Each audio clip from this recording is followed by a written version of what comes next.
음, 지금 대한민국의 많은 분들은 위기라는 것을 알고 있습니다. 그런데 이 위기의 본질이 뭔지에 대해서는 모르는 분들이 너무 많은 것 같아요. 어떤 위기일까요? 코로나 위기? 경제 위기? 아니면 정치 갈등? 사실은 뭐 그런 것도 있겠죠. 그런데 그 공통 분모를 뽑아보면 어떤 위기냐 하면 대한민국의 자유민주주의 체제가 무너지는 체제 위기입니다. 체제 전쟁이 일어나고 있습니다. 근데 사실은요, 체제 전쟁이란 이야기를 가지고 소책자를 하나 만들어서 대한민국은 체제 전쟁 중. 그랬더니 어떤 분이 이런 이야기를 해요. 아니 왜 이렇게 체제 전쟁이라고 과격한 이야기를 하느냐고. 그분의 머릿속에는 대한민국이 지금 체제 전쟁이 일어나고 있다는 사실을 전혀 모르고 있어서 그렇습니다. 전쟁이 일어나면 전쟁이라고 해야 되지. 전쟁이 일어났는데 위기라고 이야기하면 되겠냐 이거예요. 그렇기 때문에 우리는 이 전쟁, 체제 전쟁이 일어난 줄도 모르고 그냥 잠자고 있는 겁니다.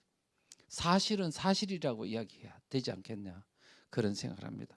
오늘 강의를 듣는 많은 우리 기도하시는 우리 용사들은 정말 대한민국이 현재 어떤 상황인지를 깨닫는 그런 계기가 되었으면 좋겠습니다. 네. 자, 한경직 목사님은요. 1945년 12월 달에 북한에서 월남하셨습니다. 1945년 12월 정도면 이미 눈치 빠른 사람들은 북한이 공산화되는 사회주의 체제로 바뀌는 그러한 이 변화에 직면했다는 것을 깨치기 시작했던 상태입니다. 그래서 이분은 빨리 깨쳤어. 아, 큰일 났구나. 빨리 내려가자. 그렇게 해서 남쪽에 내려오셔서 영락교회를 만들었습니다. 자, 46년도 12월에 이제 1주년 창립 행사를 했을 때 그때 이분이 했던 말이라고 합니다. 자, 어떻게 됐냐? 지금 우리는 기독교인 우리는 사상 교화 운동에 나서야 되겠다. 공산주의가 무엇인지 자유민주주의가 무엇인지에 대한 사상 교육을 해야 되겠다. 그것이 무엇보다 필요하다. 그래서 강연회를 통해서 토론회를 통해서 또는 잡지나 소책자를 발간해 가지고 여러 가지 방법으로 전국적으로 이 운동을 추진해야 되겠다. 오늘 남한에 있는 기독교인들은 너무 잠잠합니다. 공산주의가 뭔지 모른다는 거예요. 북한에서 내려온 우리는 공산주의가 무엇인지 알고 내려와서 이토록 지금 가슴 답답하게 하고 있는데 남한에 내려왔더니 공산주의가 뭔지 사회주의가 뭔지 이것들 모르고 그냥 있더라는 겁니다. 여러분 46년도 2월 달에 북조선 임시인민위원회라고 거기서요 토지 계획을 했어요. 3월 달에 25일 동안에 걸쳐서 북한 전역에 걸쳐서 토지를 계획을 했어요. 지주들의 땅을 뺏고 48시간 만에 그 마을에서 쫓아냈습니다. 그리고 가난한 사람들에게 사실은 토지 소유권을 준 게 아니고 경작권만 줬습니다마는 북한 농민들은 너무 좋아가지고 만세 김일성 만세 됐습니다. 그랬더니 남쪽에서는 어떻게 됐냐? 아니 북한에서는 토지를 공짜로 준다던데 왜 우리는 돈 받고 주려고 그러냐 뭐 이런 식으로 빨로 우리도 토지를 공짜로 주시오. 북한의 공산주의자들이 선동적 목적으로 이렇게 사탕 발림으로 토지를 공짜로 준다, 빵을 공짜로 준다는 말에 속아서 북한이 다 공산주의 김일성 지지자로 넘어갈 때 남한에 있는 사람들도 아, 북한에서도 공짜로 주는데 왜 우리 공짜로 안 주냐. 그러면서 공산주의를 선호하고 나섰던 겁니다. 그래서 북한에서 내려온 사람들은 안 되겠다. 남한이라도 지켜야 되겠다 해가지고 전국에 다니면서 토론회 개최하고 소책자 잡지를 발간하면서 공산주의는 나쁘다는 것을 알리는 운동을 했습니다.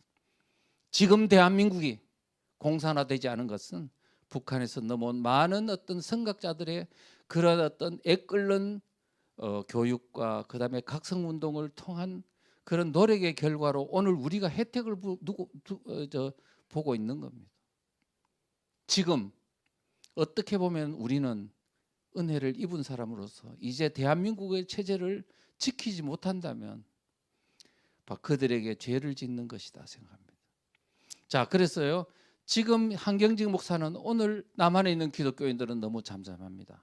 최선의 정치 이념이 우리에게 있음에도 불구하고 최선의 정치 이념이 뭐죠? 기독교는 자유민주주의가 지켜져야 공산화 사회주의가 되지 않아야 교회가 지켜진다는 이 엄연한 사실 앞에 우리는 당연히 그 운동을 해야 되는 겁니다. 그런데 정교분리라고 우리가 정치에 관여하면 안 돼, 정치를 비판하면 안 돼라고 하는 이 엄청난 프레임에 갇혀 있는 우리 기독교인을 보니까 너무 답답하다.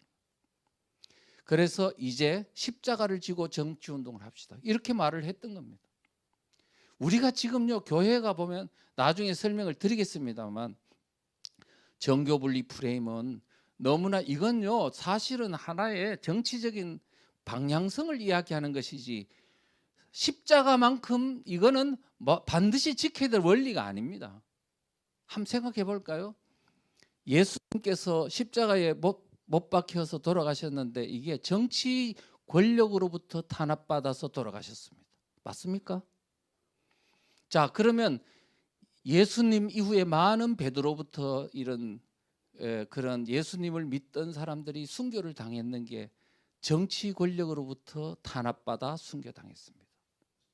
북한이 많은 동방의 예루살렘이라 하던 북한이 많은 사람들이 순교를 당한 것도 결국은 공산 정권이 들어서서 정치 권력으로부터 박해받아서 돌아가셨습니다. 6.25 전쟁 때 가장 많은 피해자가 있었는 게 기독교입니다. 그런데 그 기독교는 어떤 나쁜 정치 권력으로부터 탄압받아 순교당했습니다.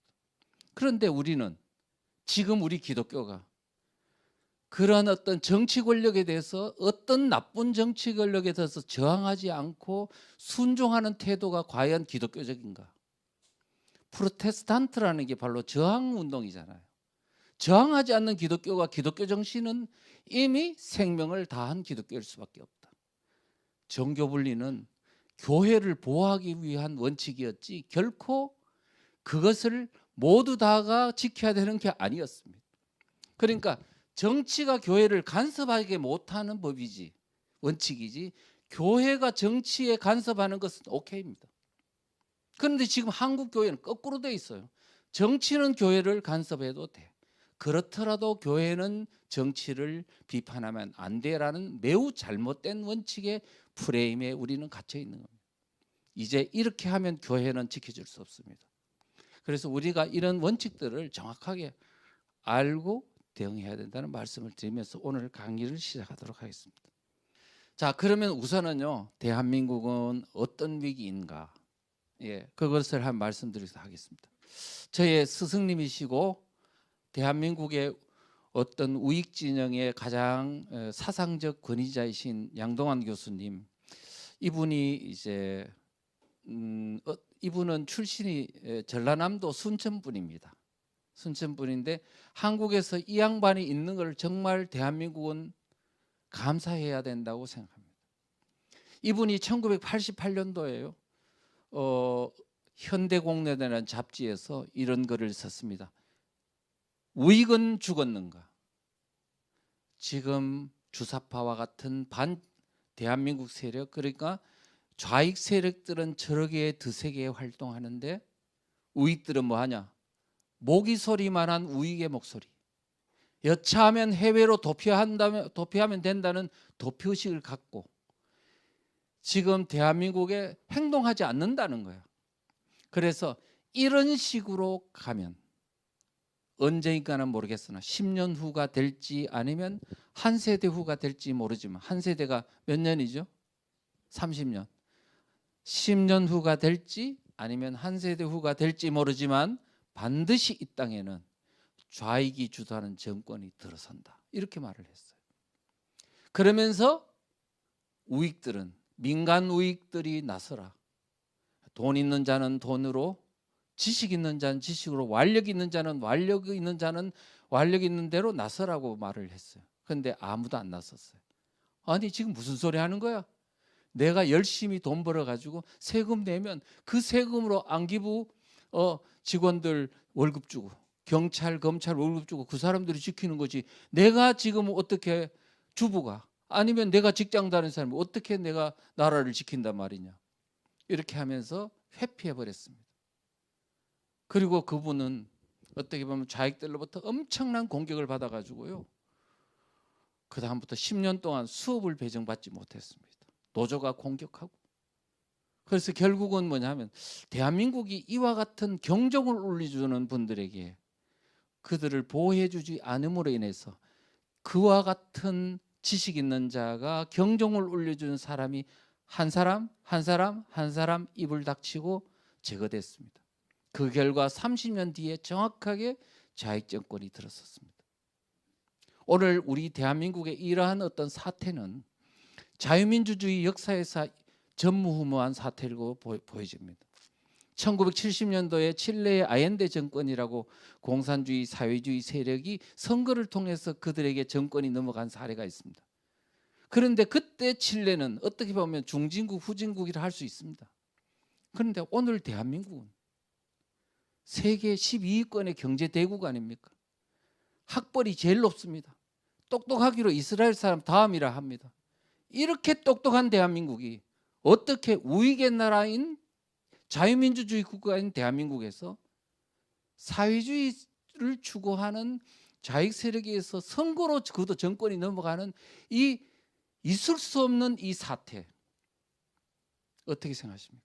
아직도 자유민주주의가 지켜주는 거로 생각하는 잘못된 이런 판단이 아직도 대한민국에 만연하고 있는 상황입니다. 지금 대한민국의 오늘 이 사태는 지구상에 있는 자유민주주의 국가에서 앞으로 연구 대상이 될 것입니다. 그래서 우리가 오늘 이 문제들을 하나씩 살펴보면서 무엇이 문제였는가 이런 것들을 하나 살펴봐야 되는데요. 양동환 교수님이 그랬어요. 2012년도에는요 이런 말 했습니다. 앞으로 10년이 위험하다고 말을 하시더라고요. 10년이. 그런데 어떻습니까? 불과 4년 뒤에 박근혜 대통령이 사실은 죄가 증명되지 않은 채 끌어내려지는 사태를 벌어지고 지금 이제 우리가 이미 벌써 5년 차에 접어드는 이 사태에 직면하고 있는 겁니다. 자, 그다음에 그런데 그분이 박근혜 대통령이 탄핵 그러니까 헌법재판소에서 탄핵되고 파면되고 다음 달 4월 달에 바로 벼랑 끝에 선 한국의 자유민주주의라는 책을 썼습니다. 그 책에 이렇게 되어 있습니다. 대한민국은 지금 느슨한 형태의 내전이 진행 중이다. 내전이 일어나고 있습니다. 어떤 세력과 어떤 세력 간의 내전이냐 하면 대한민국의 반공적 자유민주주의를 와해하려는 세력과 무너뜨리는 세력과 반공적 자유민주주의를 수호하려는 세력 간에 전개되고 있다 하면서 앞으로 문재인 정권이 들어서면 반드시 이제 여러 전투들이 기다리고 있을 텐데 일단은 적폐청산이니 완전히 새로운 나라를 만들기라는 명분으로 헌법을 바꾸고 법률을 바꾸는 그러한 조치들이 일어날 것이다. 그러면 거기에 못하게 하려는 저항운동이 일어나는 또한 전투들이 일어날 것이다. 우리가 정확하게 보고 있지 않습니까? 그래서 지금 이러한 여러분들이 지금 대선이나 지금 이런 것들은 하나의 전투의 하나의 장면입니다. 곳곳에서 전투가 일어날 것입니다. 그래서 이런 것들이 우리가 이미 그분이 이야기를 했던 바고요. 그 다음에 지금 우리나라뿐만 아니고 많은 외국의 전문가들도 이야기하고 있습니다. 고든 창이라고 미국에 있는 동아시아 전문가는 이렇게 말했습니다. 지금 2018년도 한 국제학술회의에서 대한민국은 1년 후에도 계속 자유민주주의 국가로 서 있을 수 있을 것인가? 질문했습니다. 그 다음에도 행사 때 그런 질문을 했습니다. 그러면서 일반적으로는 민주주의는 외부로부터 공격을 받지만 한국의 경우는 여러분의 대통령으로부터 민주주의가 공격받고 있다고 말을 했습니다. 지금 우리는 대통령을 뽑을 때 자유민주주의를 지킬지 안 지킬지를 묻지 않고 그냥 점잖아 보여서 그 양반한테 운전대를 맡겨버렸습니다. 이건 있을 수 없는 일 아닙니까? 그래서 오늘 우리는 우리의 잘못된 선택에 대한 보응을 받고 있다 이렇게 볼 수 있습니다. 그래서 앞으로 절대로 이런 일은 다시 있어서는 안 되고 지금 우리와 같은 실수는 앞으로 전 세계 자유민주주의 국가에 아마 경종이 될 것으로 생각합니다. 자, 그리고요. 그다음에 이제 고든창이 4.15 총선을 앞두고는 이 총선이야말로 대한민국이 죽느냐 사느냐의 어떤 기로에 서는 선거라고 말을 했습니다. 그런데 어떻게 됐습니까? 180석이 뺏겨버렸습니다. 이제 모든 법률을 다 바꿀 수 있는 선까지 가버렸다 보니까 엄청난 대한민국이 이제 치명상을 입게 된 겁니다. 자, 홍정길 목사라고요, 자경 목사로 알려져 있는 분이 그 2020년 2월 달에 한 기도 모임에서 설교를 하면서 이렇게 말을 했습니다. 우리는 지금까지 악전고투하면서 자유민주주의의 대한민국 체제를 얻기 위해서 노력해 왔다. 그런데 이인영 민주당 원내대표가 선거 이후 포부를 말하면서 제시한 것들은 모두 사회주의 정책이었다. 이제 4.15 선거는, 총선은 바로 체제를 선택하는 선것이 더 분명해졌다. 지금 이 양반은 사상에 대해서 좀 아는 사람이에요. 그래서 뭐냐면 이제 대한민국이 체제가 무너지는 사실 위기 상황이구나 하는 것을 이분은 알고 이야기를 한 거죠. 자, 정주채 목사라고 이 소위 고신 측에 있는 목사님 한 분이 그렇게 말을 했어요. 옛날에 뭐 문재인은 공산주의자다고 이야기를 하면 너무 그러지 말라고 막 핀잔을 주면서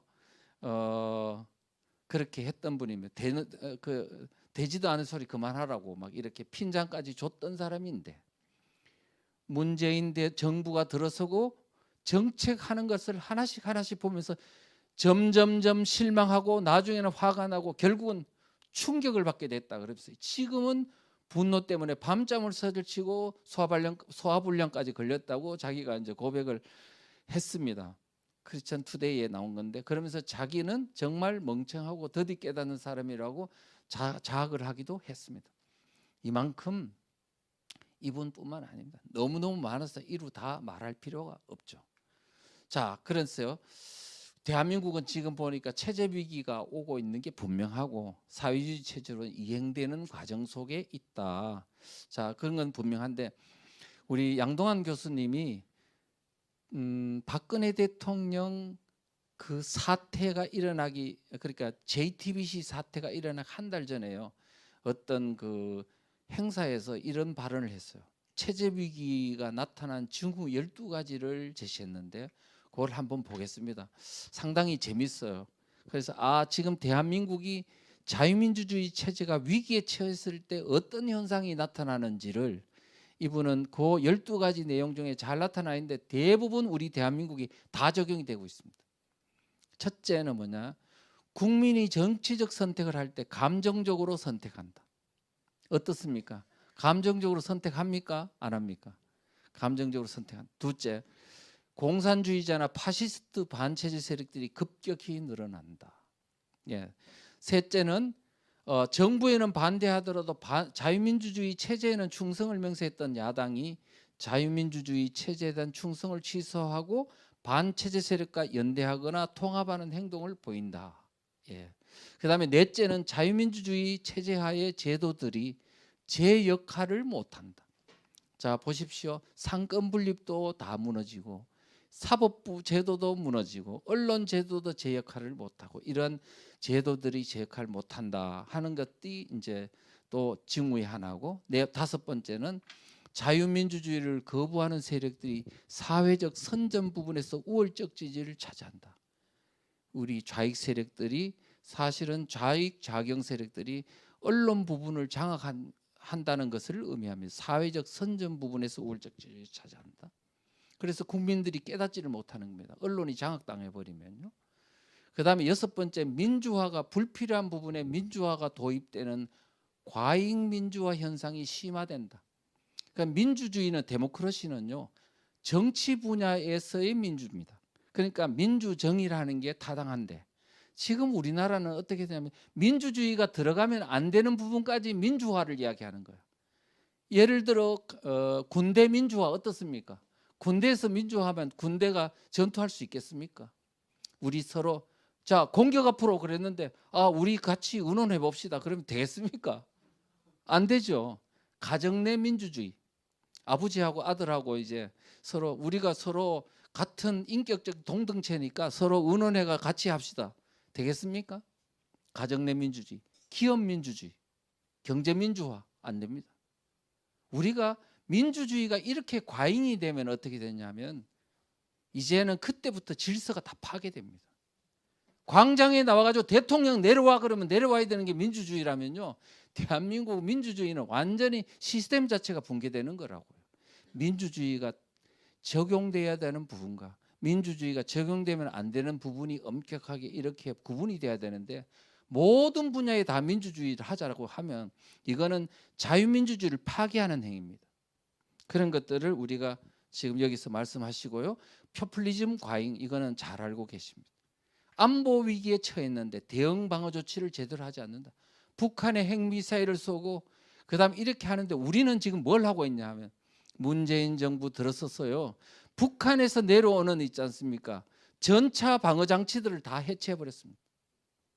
그다음에 북한에서 그저 감시할 수 있는 유투기를 떨어 가지고요, 북한 영역을 감시하는 거 그거 다 휴전선 일대에 뭐냐면 대북 감시 체제를 다 못하도록 만들어 놨습니다. 그래서 오히려 우리의 대응 방어 조치를 무력화시키고 있다. 그 다음에 공산주의나 파시즘 같은 자유민주주의에 대한 적대적 이데올로기를 비판하게 되면 사회적으로 환영받지 못한다. 저 같은 사람이요, 공산주의 나쁘다, 사회주의 나쁘다고 이야기하면요, 그동안에 얼마나 제가 공격 많이 받았는지 아십니까? 환영을 못 받아요. 그러니까 뭐냐면 저 같은 사람이 한 사람, 두 사람 경고를 울려주는 사람이 사라지는 겁니다. 그래서 그런 게 돼요. 그 다음에 공산주의나 그 다음에 대중이 자유민주주의 체제 귀중함을 모른다. 자유민주주의가 당연한 줄 알고 공기의 귀중함을 모르듯이 자유민주주의 체제의 귀중함을 모르는 것이 심각한 문제다. 그 다음에 자유민주주의 체제 최대 수혜층들이 자유민주주의 체제 지키는 일에 대해 나몰라라 한다. 예를 들면 대한민국에 있는 자유민주주의가 꼭 지켜져야 되는 수혜층이 누굴까요? 자, 예를 들어 대기업 부자들이 바로 뭐냐, 그 자유민주주의 지켜져야 그 부가 지켜지잖아요. 근데 그 사람들 안 났습니다. 왜? 공격받고 세무 사찰 받을까 봐. 그렇게 되면 과연 이 체제가 지켜질 수 있느냐? 안 지켜집니다. 어떻게 보면 교회 쪽으로 보면요, 큰 교회들이 더 안 났습니다. 우리 그래서 뭐냐, 누가 나서야 되느냐? 돈 없는 사람 보고 나서라는 거. 너는 뺏길 게 없지 않냐? 제가 그렇게 되면 제가 감히 말하건대 이 체제는 안 지켜집니다. 있는 자가 지켜야 합니다. 그래, 과거에 보면은 나라가 전쟁이 났을 때 귀족들이 났습니다. 피를 흘립니다. 그렇기 때문에 귀족이 존경을 받죠.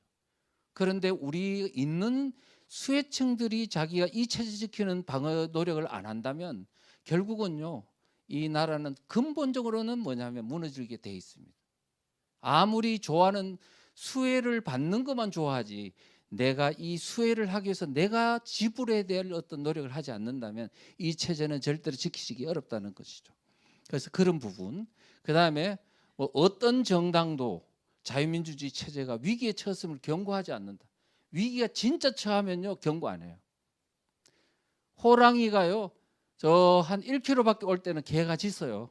근데 100m 앞에 딱 나타나면요, 개가 안 짖습니다. 그냥 똥오줌을 바들바들 떨면서 똥만 싸. 그래서 뭐냐, 진짜 위기가 사라진 게 아니고 이제 위기가 더 심화됐다는 증표입니다.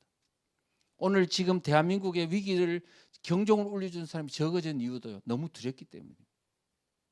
이제 그럴수록 우리 모두가 같이 스크럼 짜고 바로 이겨내야 한다, 이런 말씀을 드립니다. 자, 그 정도로 하고요. 문재인 정부에 들어와서 운영 과정상의 자유민주주의 체제 허물기에 대한 실태를 좀 알아보는 것은 매우 필요하다. 뭐 너무 많았어요. 다 이야기할 필요가 없습니다. 지금은 상권 분립이 이미 다 와해됐습니다.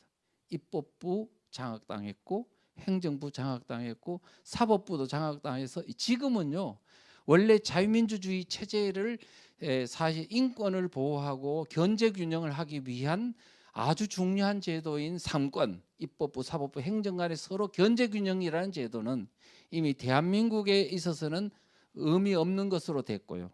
언론의 어떤 그 정부 권력을 비판하는 기능도 이미 대한민국에서는 의미가 없습니다.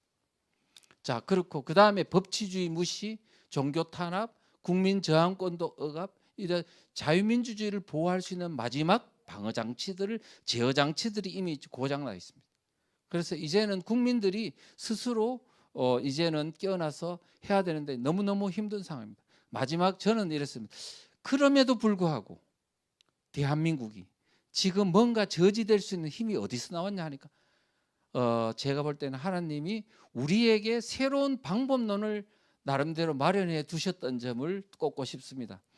언론이 다 장악당했을 때 저는 이제는 끝났구나 싶었는데 유튜브라는 게 튀어나와 가지고요. 국민을 깨우는 걸 보고 또 이런 방법도 있구나.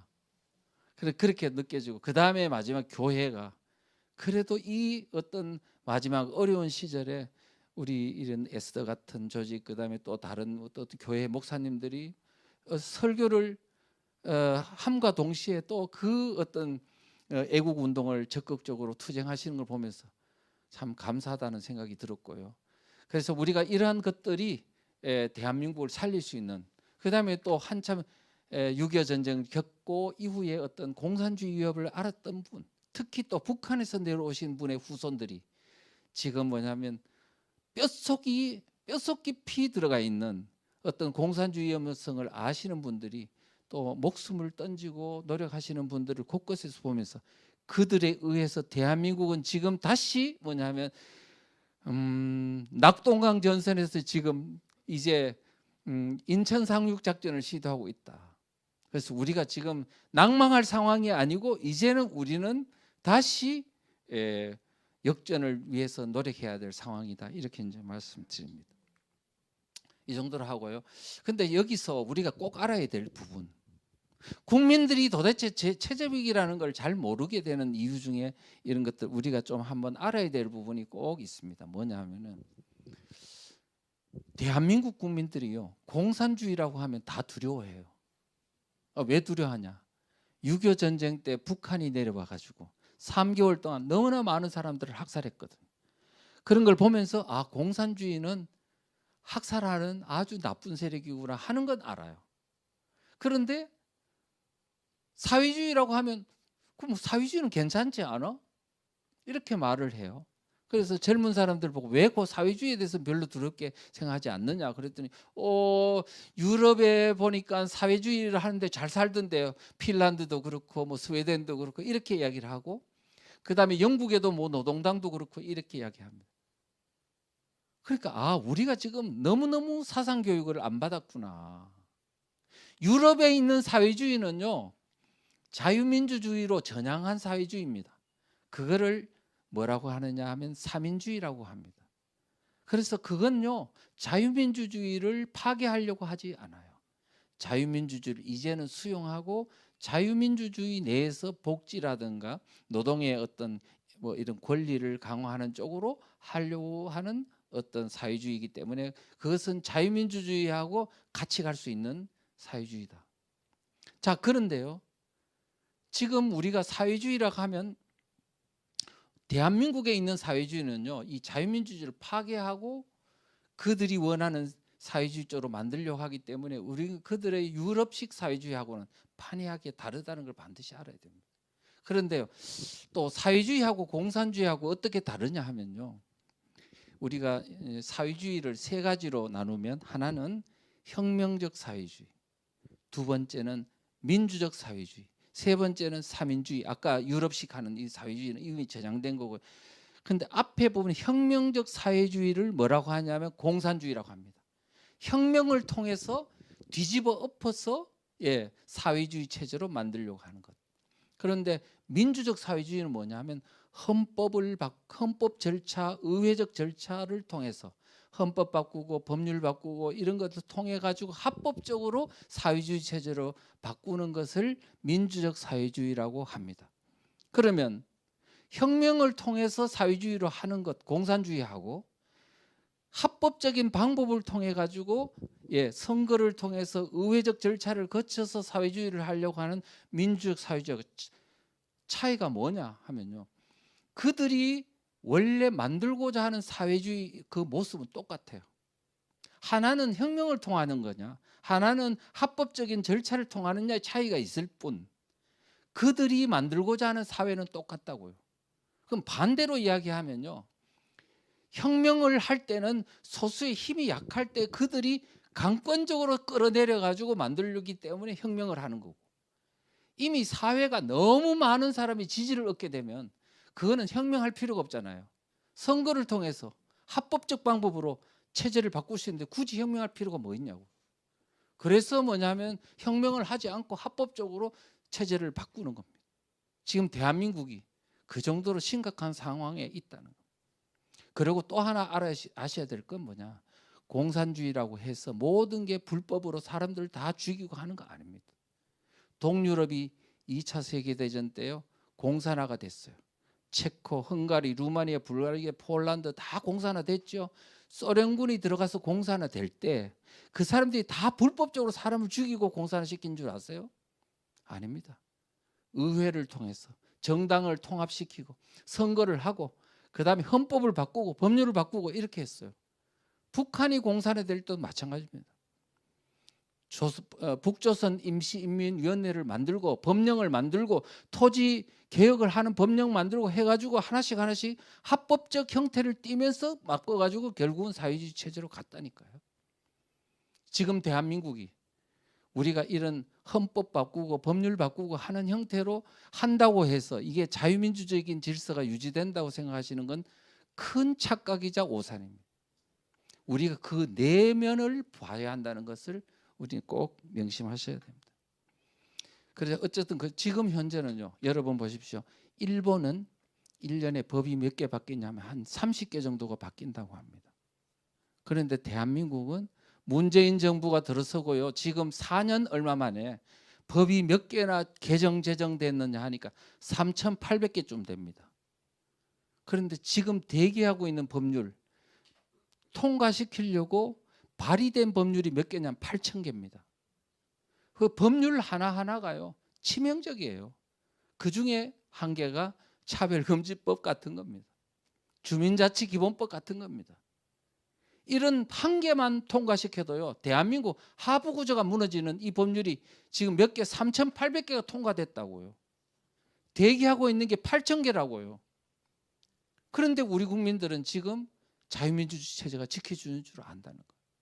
홍콩은요 2019년도에 700만 명 중에 200만 명이 거리로 뛰쳐나왔습니다. 이유는 송환법이라는 법률 한계 때문에 우리의 권익이 침해된다 해가지고 뛰쳐나왔다고. 우리는 3,800개가 통과되가 이제는 대한민국이 이미 칼밥을 있잖아요. 3,800군데나 찔렸다고요.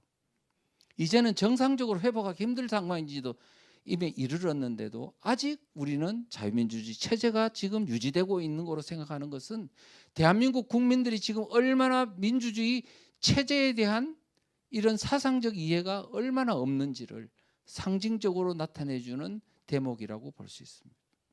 그래서 제가 지금 체제전쟁이라 그러니까 전쟁이란 말을 왜 쓰냐 이렇게 이야기하는 것은 바로 얼마나 이게 대한민국이 현재 현 주소를 모르고 있는 그런 사람들의 발언이라고 볼 수 있습니다. 자, 그다음에 이제 여러분 혹시 2018년도에요. 2월 달에 이제 더불어민주당에서 헌법을 개정하려고 했었던 것은 아십니다. 그래서 이제 그때 기독교계에서 헌법을 분석해서 이 법 악법이다 해서 이제 이 저지해 가지고 사실은 겨우 막혀졌는데요. 그런데 그때 그 헌법이 무엇을 바꾸려고 했는지를 잘 보시면 대한민국이 지금 현재 이 정권이 어떤 나라를 만들려고 했던지를 잘 알 수 있어요. 첫째는요, 자유자를 빼려고 했습니다. 그러다가 불과 한 서너 시간 만에 다시 넣습니다만 왜 빼려고 했냐면 자유민주주의에서 자유자를 빼면 그냥 민주주의잖아요. 민주주의 안에는 인민민주주의, 민중민주주의, 자유민주주의를 파괴하는 것이 공산주의니 사회주의도 다 민주주의라고 명칭하고 있습니다. 북한이 뭐라고 되어 있습니까? 조선민주주의 인민공화국 아닙니까? 또 여러분들이 소련군이 있잖아요. 공산국가가 소련군이 북한에 들어왔습니다. 45년도 8월 9일 날 이제 들어왔는데요. 들어왔을 때 소련군이 뭐라 그랬는지 아세요? 공산주의니 사회주의란 말 안 썼어요. 뭐라고 썼느냐? 진보적 민주주의라고 썼습니다. 우리가 그렇게 다른 사람들을, 왜 사람들이 조만식 선생도 쏘갔느냐 하면, 조만식 선생이 만든 조선민주당 있잖아요. 그거 누구하고 같이 만든 건지 아세요? 김일성 세력하고 같이 만들어서 같이 만든 거라니까요. 김책이라고 아시면 김책공대, 그러면 김책이하고 최용건이하고 이런 사람들하고 조만식 선생하고 같이 만든 거라고요. 우리가 그런 걸 생각해 보면 조만식 선생조차도요, 공산주의인지 아닌지 헷갈려 가지고 그렇게 당했다는 사실을 알면 우리가 지금 얼마나 이게 판단하기 어려운 부분인지 우리가 잘 알 수 있습니다. 두 번째는요, 그 헌법에 보면 국민이라는 기본권 향유 주체를 국민에서 사람으로 바꿨어요. 국민, 헌법에서는 다 국민이 신체의 자유를 가진다, 양심의 자유를 가진다, 학문의 자유를 가진다 했지 않습니까? 우리 다. 그런데 그거를 사람으로 바꿨더라고요. 사람으로 바꾸면 외국인도 대한민국 헌법의 기본권을 향유할 수 있다는 얘기가 되잖아요. 나는 정말 그게 이해가 안 됐거든요. 근데 지금은 이해했습니다. 이 사람들이 왜 외국인을 기본권 향유 주체를 했는지 알겠어요. 이제 읍면동에도요, 주민자치에다가 외국인을 주민자치에 소위 말하면 주민총회나 주민자치에 활동할 수 있도록 주민권을 부여하는 걸 보니까 그렇구나. 조선족을 이제 대한민국의 국민으로 집어넣으려고 하는구나. 외국인도 집어넣으려고 하는구나. 이유는 자유민주주의를 믿는 사람들을 자꾸 외국으로 이제 몰아내고 사회주의의 우호적인 인식을 가진 사람을 대한민국 하부 구조로 인종을 구구조를 바꾸려고 하는구나. 무섭지 않습니까? 지금 이 거대한 어떤 그 쓰나미와 같은 시도들은 지금 우리가 그걸 알고 대응하지 않으면 절대 그들하고 싸워서 이길 수 없다. 그리고 우리가 지금 단순하게 선거에 이기면 된다는 이런 아주 그냥 좀 단순한 생각을 가지고는 절대로 그들 세력과 싸워서 이길 수 없다. 이런 말씀을 드릴 수 있습니다. 그 다음에는 이제 성별 장애 등 차별 금지 조항도 이미 헌법에 했어요. 그래서 차별 금지법에 나오는 내용들이 이미 그 헌법적 근거가 여기에 있었고요. 양심의 자유를 사상의 자유로 바꿨습니다. 사상의 자유하고 양심의 자유는 틀리잖아요. 그런데 사상의 자유를 규정하게 되는 순간 헌법이 통과됐더라면 이제는 공산주의, 사회주의, 주체 사상과 같은 그러한 반체제, 반자유민주주의적인 사상이 이제는 헌법의 보호를 받는 게 되는 순간 대한민국은 바로 끝장나고 국가보안법은 그냥 그 즉시 효력이 정지됩니다. 이런 것들을 헌법 안에 넣으려고 했던 것을 생각해 보면 이들이 대한민국을 뭘로 만들려고 했다? 사회주의 체제로 만들려고 했다는 의도들이 이미 그 내부에 다 이제 고스란히 드러났다. 그래서 우리가 지금 사회주의 체제로 바꾸려고 한다는 것을 인정하지 못하겠다 하는 사람들은 이미 너무나 그런 데 대한 무지하거나 아니면 그들과 한편이거나 이렇게밖에 볼 수가 없다는 겁니다. 추미애 장관도 그랬어요. 추미애 장관도 2010년 정권, 그러니까 문재인 정부가 들어선 지 불과 한 3개월 만에 9월 달에 추미애 그때 민주당 대표였던 사람이 발언이 이런 말을 했어요. 토지세를 높여 지주들이 땅을 팔도록 유도하고 이를 국가가 사들이는 방향으로 가는 것이 바람직하다. 사용권은 인민에게 주되, 인민이라는 말을 썼습니다. 사용권은 인민에게 주되 소유권은 국가가 갖는 중국식 토지 제도가 타당하다. 그러면 지금 토지 소유권을 국가가 다 갖겠다고 하면 어떤 방법으로 가능할까요? 이 대한민국에 있는 토지를 다 국가가 소유권을 갖겠다. 일반 인민들은 뭐냐면 사용권만 갖도록 하려면 이런 데 엄청난 피를 흘려야 될 겁니다. 우리가 이런 거를 당 대표였던 사람이 버젓이 말할 정도였다면 이거는 뭐냐면 이제는 사상을 숨기지 않고 드러냈다는 의미에서. 그런데 우리가 그게 정권 초기잖아요. 그런데도 불구하고 우리는 거기에 대해서 자유민주주의가 지켜지리라고 믿었다는 것은 너무나 우리가 너무 낭만적으로 생각하거나 무지한 탓이 아닌가 이렇게 생각이 들고요. 자, 그다음에 그러면 위에 상권 분립이 어쩌니 또는 토지제도가 어쩌니 이거는 전국 단위의 어떤 문제라면 제가 주민자치기본법을 통해서 제가 알리려고 했던 거는 3,491개 읍면동에서도 사회주의 지금 체제로 바뀌고 있다는 것을 알리려고 했던 겁니다. 제가 그랬어요. 주민자치기본법 책 만들고 여러분 이제는 중앙만 바라보지 마십시오. 마을이 위험합니다. 마을을 바라보세요. 대한민국의 하부 구조가 무너지고 있습니다. 그랬더니 많은 분들이 진짜 앞에 계속 정당만 바라보면서 이렇게 있던 국민들이 마을을 보니까 진짜 심각하거든요. 그래서 많은 분들이 이제 세계관이 바뀌었습니다. 지금 우리가 이런 어떤 상부와 하부가 통째로 지금 여기저기서 지금 체제가 넘어가고 있는 징후들이 나타나고 있다. 그리고 아까 제가 말씀드렸던 건 바로 마을이 위험하다는 것을 말씀드렸고요. 이거 다 아까 설명을 드린 겁니다. 결국 3,491개 읍면동이 지금 사회주의형 열차를 탑승했다.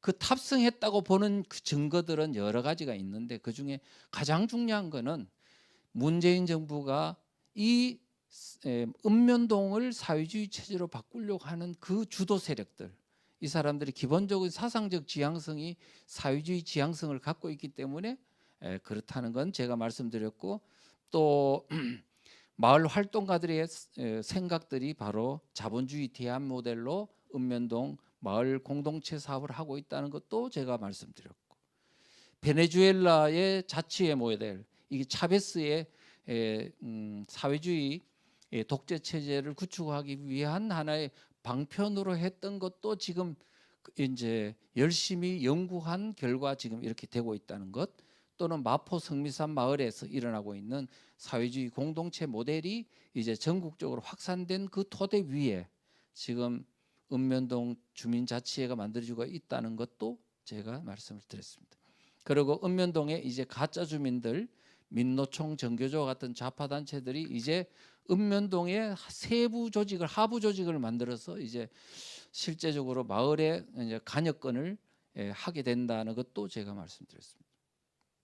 그래서 이제 우리가 마을 공동체와 지역 사회의 변혁을 위한 이제 이런 어떤 그 주민자치가 만들어지는데, 지금요 많은 사람들이, 제가 사상을 아는 사람들도 제가요 주민자치기본법 공산화의 길목이라는 책을 쓰고 났더니 이런 말을 하더라고. 아니 이 사람이 지금 주민자치기본법을 보니까 전부 다 분권적이더라. 읍면동한테 예산도 많이 준다, 권한도 많이 준다, 이렇게 다 분권을 시키고 있는데 이 분권적인 주민자치기본법을 보고 마치 매우 직권적인 공산화의 길목이라는 식으로 해가지고 설명을, 책을 썼다. 그러니까 이 이천이라는 사람은 공산주의에 대한 본질을 잘 모르는 사람이다, 이렇게 비판을 하더라고요. 그런데 사실은 저는 뭐냐면 그 부분적으로 분권화를 하는데 쏙지 말고 그 반드시 이 분권화 이후에 집권적인 어떤 시스템을 맞출 거라고 내가 생각했어요. 아니나 다를까 지금 보니까요 각종 지금 이런 집권화하는 단체들의 조직들을 만들고 있는 게 사실로 드러났습니다. 여러 사람이 있지만 서영교라는 사람이 더불어민주당 행안위 위원장인데, 이 양반이 한 마을 공동체 및 지역사회 혁신 활성화 기본 법안에 보면 이제 자치단체별로 혁신위원 그 외부의 지역위원회를 설치하고, 그다음 읍면동에 있는 주민자치회들을 견인할 수 있는 조직을 두고, 행안부 장관 밑에 전국을 통제할 수 있는 조직을 두고 있는 게 사실로 드러났습니다. 그 다음에 이제 모든 주민들의 정보를 수집해가 컨트롤할 수 있는 시스템 구축하고 있는 걸로 드러났습니다. 자, 그래서요 지금 진선미 의원이라고 여기서는 마을 공동체 종합 정보 지원 시스템을 구축하는 법안을 발의했습니다. 그 법안 중에 이런 내용이 있고요. 또 서영교 의원이 발의한 법안에도 행안부 장관이 종합 정보 시스템을 구축 운영하도록 해두었습니다. 그러니까 말하자면은 3,491개 읍면동에 있는 모든 그 분권화된 주민자치회를 그 주민들을 전부 다 직권적으로 정보를 통제할 수 있는 시스템을 외곽에 이렇게 정보 시스템을 구축하고 있었다는 거예요. 말하자면은요, 주민들이 앞으로요 주민자치에서 정보를 수집해. 또 여러분 자치경찰제 들어보셨죠? 경찰이 주민들의 정보를 수집해. 이와 같은 정보를 수집해가 어디에서 관리할 건데요? 그래서 지금 외곽에 뭐냐면 정보를 수집 통제할 수 있는 시스템을 구축하고 있다고요. 그다음에 그 위에는 전국적으로 하나로 통제할 수 있는 시스템을 행안부 장관 소속에 또 두도록 해놨어. 그러니까 앞으로는 이제 대한민국에 있는 모든 주민들의 정보를 민간 정보를 통제 관리할 수 있는 시스템을 이렇게 구축하고 있는 건 뭐 이른바 이제 속된 말로 이야기하면 주민들 정보를 관리할 수 있는 민간 국정을 새로 만든다고 보시면 됩니다. 이게 보통 문제가 아닙니다. 거기다 여러분들 AI 같은 사람의 얼굴을 인식할 수 있는 이런 것까지 통제하면요. 거기다 여러분들 식당 가면은 뭐 하고 있습니까? QR코드 하시죠. 이제는 사람들의 정보를 일거수일투족을 다 감시할 수 있는 시스템을 갖추면 우리가 어떻게 숨쉬고 살아라고요. 이런 문제들이 있는 것을 우리가 엄밀히 알고 대응하셔야 된다는 말씀입니다. 자, 그러면 그 정도로 하고요. 지금 우리나라의 우익의 나라인 대한민국에서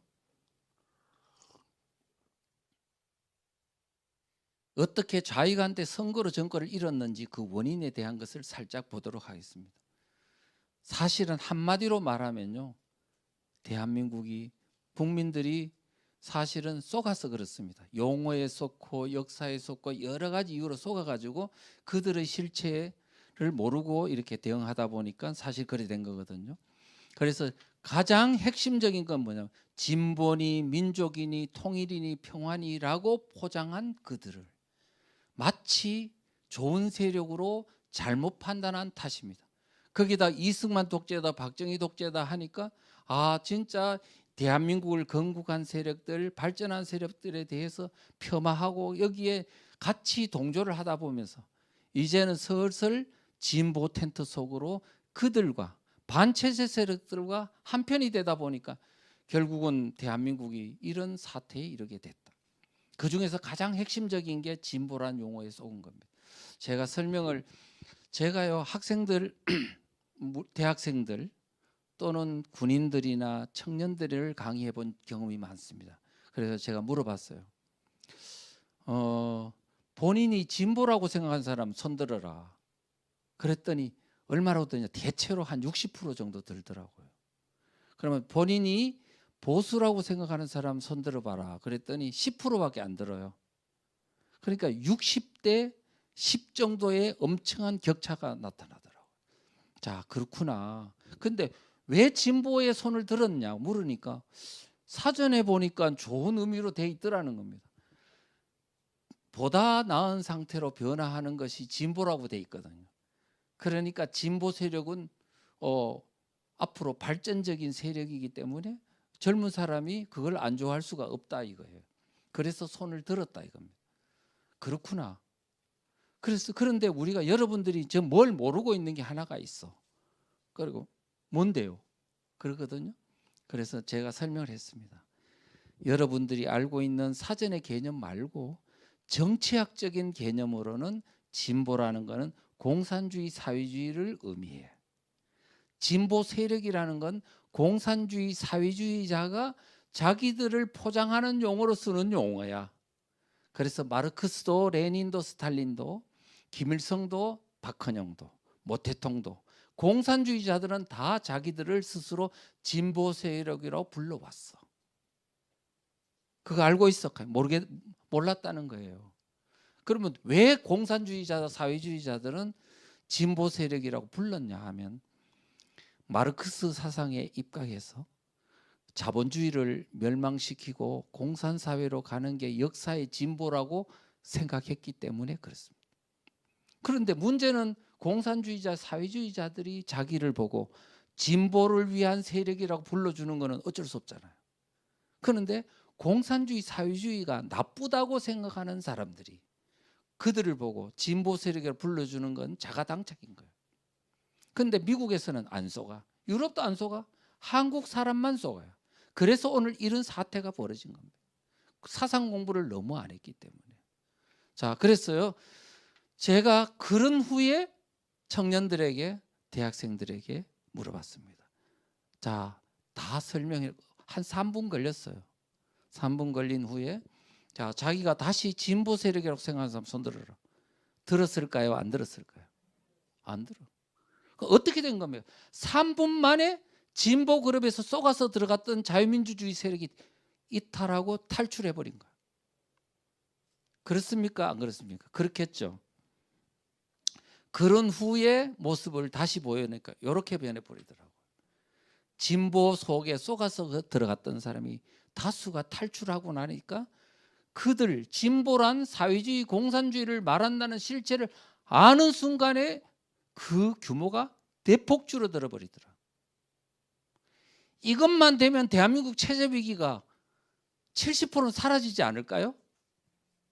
우리가 지금 용어에 쏘가서 많은 사람들이, 젊은이들이 진보 그룹에 들어가 있는 이 잘못된 현실 때문에 바로 우리 대한민국이 선거로 해서 결국은 좌익 세력한테 정권이 넘어간 겁니다. 그래서 진보 세력이란 사회주의 공산주의를 말한다는 것을 알리는 것만 해도요, 일단은 상당히 문제가 해소되더라는 겁니다. 미국은 어떤가? 미국은요, 이 보수주의와 자유주의로 이렇게 나눠져 있습니다. 보수주의도 자유민주주의고 자유주의도 자유민주주의입니다. 그러면 사회주의는요, 그 사람 미국에 있는 사회주의자들도 뭐라 쓰냐면 자기들이 진보주의라고 그래요. 그러면 미국 사람들은 진보주의라 그러면 저 사람들 사회주의자구나. 저 사람들을 사회주의자라고 불러주면서 뭐라 그러냐면 레디컬스라 그래요. 레디컬스가 뭐예요? 과격주의자라는 거예요. 절대로 진보주의라고 안 불러줘요. 그러는 순간에 미국 사회에서는 그나마 한국보다 훨씬 상태가 좋아요. 이렇게 용어에 혼란되지 않기 때문입니다. 자, 그런데 지금 한국 상황은 어떤가? 미국과 한번 대비해 볼게요. 미국은 보수주의, 자유주의로 나눠져 있죠. 보수주의란 뭐냐면은 미국의 어떻게 보면 기독교 정신, 미국적 가치, 질서 이런 거를 지키자는 주의잖아요. 자유주의는 이보다는 통제 좀 받기 싫어. 나는 인본주의 내지는 좀 자유가 좋아 하는 사람은 자유주의로 가면 되는 겁니다. 그런데 한국은 자유주의가 들어가 있는 부분을 쏙 빼버리고 거기다 진보주의를 싹 집어넣어버린 거예요. 그러니까 보수가 싫은 사람이 들어갈 공간이 없는 겁니다. 미국의 경우는 보수주의 싫은 사람은 자유주의로 가면 되거든요. 그런데 한국의 경우는 보수주의가 싫은 사람은 자유주의 같은 공간이 있으면 가면 되는데 거기에다 진보주의가 딱 자리를 찾아버리니까 보수가 싫은 사람은 지금 사회주의 텐트 안으로 들어가 버리는 거지. 그렇게 청소년들이 60%가 줄줄 10년, 20년, 30년 들어가 버린 거야. 결국은 선거로 뭐냐면 그들한테 정권 빼앗긴 겁니다. 이제 문제의 본질은 뭐냐? 용어에 쏘가서 그런데 우리 대한민국 세력을 사랑한다는 사람들이 진보라는 말을 계속 써대면서 뭐냐면 이 사태를 이토록 악화시켰다. 이제 진보란 사회주의를 의미한다는 말만 우리가 계속 전파를 해도요, 상당히 지금 체제 전쟁에서 우리는 승리할 수 있습니다. 왜? 자유민주주의가 정의거든요. 자, 그런데 이들은 그 진보 그룹 안에 또아리를 틀고 앉아서 선동하면서 젊은이들을 다 끌어모아 가지고 거기다 중도까지 아우르는 반보수 대연합으로 선거에 임해서 항상 이렇게 유리하게 되고, 우리는 보수라는 그룹이 점점 짜부러드는 상황에서 선거를 하니 점점 중도로 정책을 해가지고 어떻게든 이겨볼 거라고 노력하는 겁니다. 이와 같은 잘못된 것은 프레임 자체를 진보, 중도, 보수라는 이 프레임을 완전히 박살내버리고 다른 프레임을 써야 돼요. 어떻게 하면 좋을까? 예, 어떻게 하면 좋을까 하면, 자, 지금 보수, 중도, 진보가요, 2009년도 여론조사 결과 그러면 진보가 56%, 국민들의 56%, 36%, 중도가 34%, 보수가 24%, 이렇게 잘못되게 돼 있는 상황에서 우리가 보수를 가지고 끝없이 선거에 이기고 정치에서 유리하게 하려면 이건 될까요? 안 될까요? 안 되는 거죠. 필패구도입니다. 필패구도. 그래서 이 보수, 진보, 중도라는 이 프레임 자체를 완전히 걷어버려야 됩니다. 걷어버리고 새로운 것으로 이제 해야 되고요.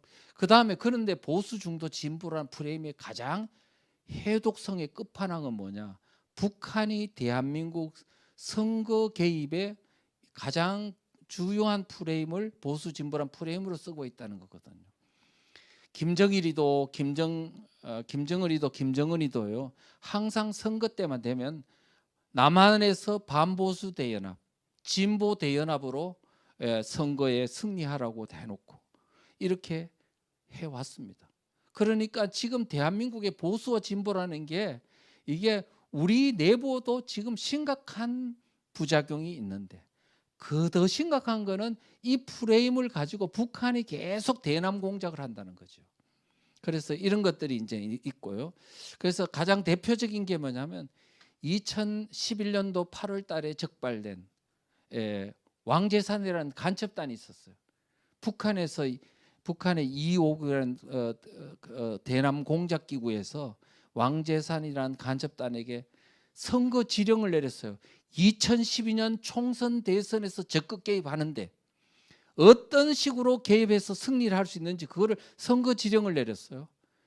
거기에 핵심적인 내용이 뭐냐? 바로 진보 대연합, 반보수 대연합입니다. 자, 진보 세력에 그때 사회주의 정당은요, 민노당이 있었고 진보신당이 있었고 이렇게 흩어져 있었어요. 자, 북한에서 그랬어요. 민노당을 중심으로 진보 대통합정당, 큰 진보 정당을 구성하라라고 지령을 내렸어요. 그리고 이 정당을 언제까지 만들어라? 2011년도 10월까지는 만들어라. 그리고 국민참여당을 참여시켜 노무현 정당의 그 정당을 여기 진보대 통합정당 구성할 때 참여시키라고 했어요. 실제 유시민 대표가 국민참여당이 참여해서 통합진보당에 참여했던 사실이 있습니다. 자, 그랬죠. 그 다음에 그렇게 당을 진보정당을 크게 만들어 놓고 민주당하고 야권연대하라고 북한에서 지령 내렸어요. 그렇게 해서 민주당하고 야권연대 방안을 강구하라 그랬는데 실제 민주당과 총선 전에 야권연대를 했지 않습니까? 자, 보자고요. 총선 한 달 전에 바로 국회 식당에서 통합진보당 이정희가 이끄는 통합진보당과 그 다음에 한명숙 대표가 이끄는 민주당 바로 거기서 야권 연대를 했습니다. 그래가지고 결국은 총선에서 이제 야권 연대로 임하고 대선까지 야권 연대로 가겠다고 합의를 받습니다. 자, 그래서 그때 이제 보니까 선거 결과가 어떻게 됐느냐 하니까요. 통진당이 국회의원 13석을 얻었고 국민 내 220만 표를 얻었고 국민 지지율이 10.3%까지 얻었습니다.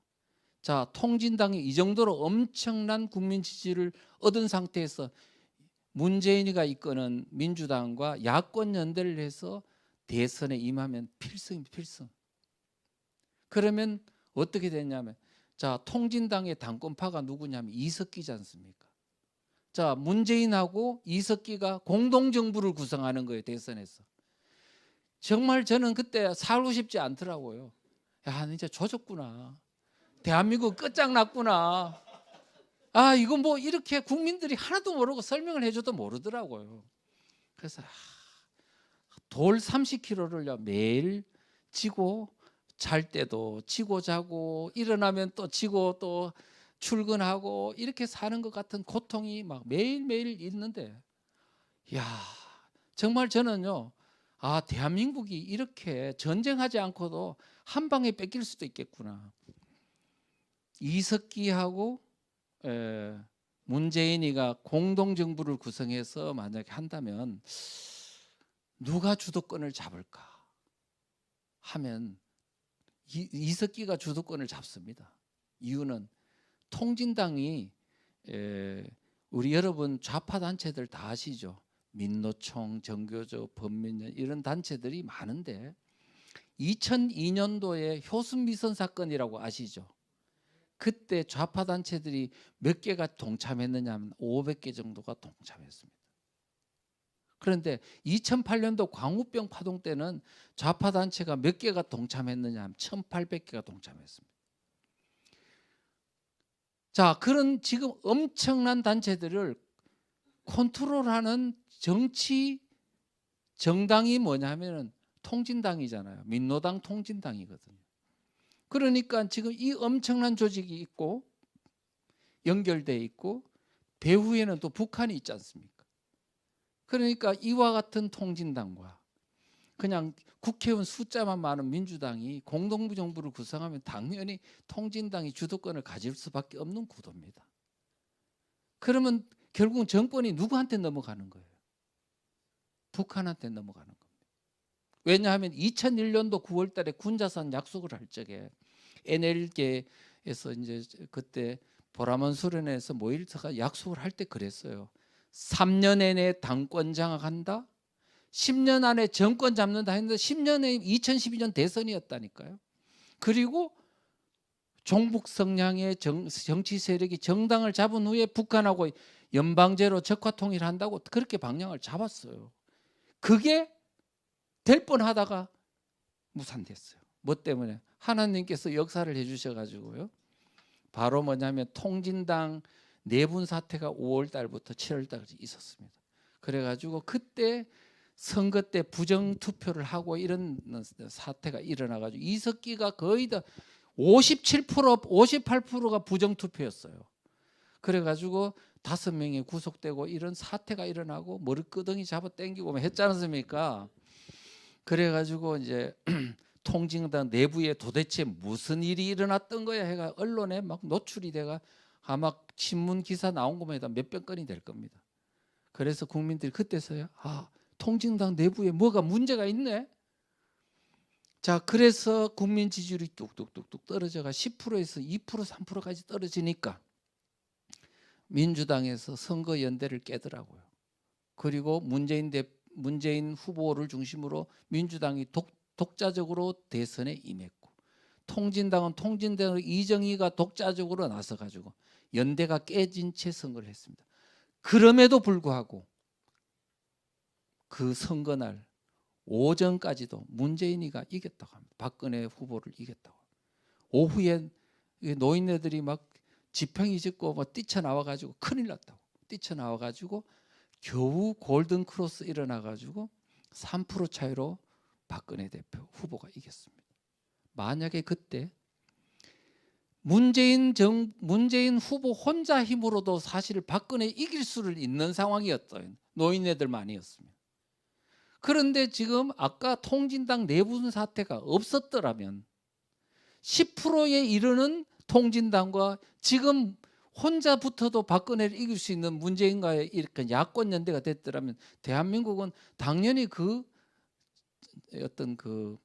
그쪽으로 넘어갔죠, 정권은. 그러니까 지금 대한민국이 이제 겨우 박근혜 후보가 됨으로 인해 가지고 몇 년 뭐냐면 이 위기를 연장한 건데 그것도 모르고 이게 마치 그냥 정상적으로 대한민국이 유지되는 줄 알고 이러다가 오늘날 그냥 강제로 끌어내려지고 지금 이 사태까지 오게 됐습니다.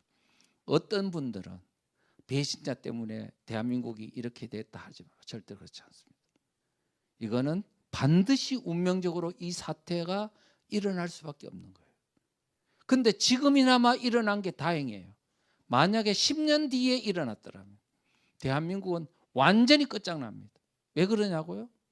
6.25 전쟁을 겪었던 노인네들이 다 돌아가시고, 저도 그때 되면 이제 70살 좀 넘어가지고 이제는 강의도 못하고 그냥 집에 들어앉아가지고 이제 이런 사태 이르면 제가 여러분들을 깨울 수도 없어요. 이제 마지막입니다. 그나마 지금 일어난 게 다행이다 생각합니다. 그래서 지금 이제 깨워줄 수 있는 사람도 없어요. 그래서 제가 이번 4월 달에 코로나에 걸렸거든요. 병원에 가서 걸렸는데 얼마가 온도가 올라갔냐 하니까 39.7도 8도. 그래서 제가 그때 딱 생각해 보니까 이제 죽겠더라고요. 목숨이 까딱까딱 거리는데 제가 이제 그 죽음 앞에 딱 서니까요, 아쉬운 게 하나가 있더라고요. 죽는 거는 별로 두렵지는 않은데, 내가 그동안에 국민들을 깨우려고 참 책 써놓고 자료 모아놓고 글 써놓고 하는 게 많은데 책을 못 내고 가는 게 되게 아쉽더라고요. 그래서 이거 다른 거는 괜찮은데 이거 어떡하지? 그동안에 자료 모아놓고 책 써놓은 걸 국민들한테 내놓지도 못하고 죽으면 어떡하냐. 그런데 목사님 한 분은 안수기도를 받았어요. 전화로. 이야, 근데 그때 그 목사님의 안수기도가요, 이 귀에 그냥 가슴으로 팍팍 박히는 것 같더라고요. 그러더니 안수기도 받고 불과 한 5일 동안 잠을 한숨도 못 잤는데, 그 기도 받고 나서 불과 이제 얼마 안 돼가지고 막 그냥 골아 떨어졌어요. 아침에 한 8시까지 그냥 푹 잤어요. 온몸에 땀이 막 터져가지고요, 이 환자복이 싹 다 젖어가 짜니까 땀이 나올 정도예요. 그러고 났더니 1도가 뚝 떨어지더라고요. 38점 몇 도로 떨어져가 살았습니다. 그래서 제가 보니까 이제 빨리 낫게, 너 이제 정신 차렸지? 이제 나가거든 빨리 책 쓰고 국민들을 깨워. 그래가지고 제가 열심히 책을 써서 이번에 냈습니다. 자, 그런 거 있고요. 그래서 이제 네, 감사합니다.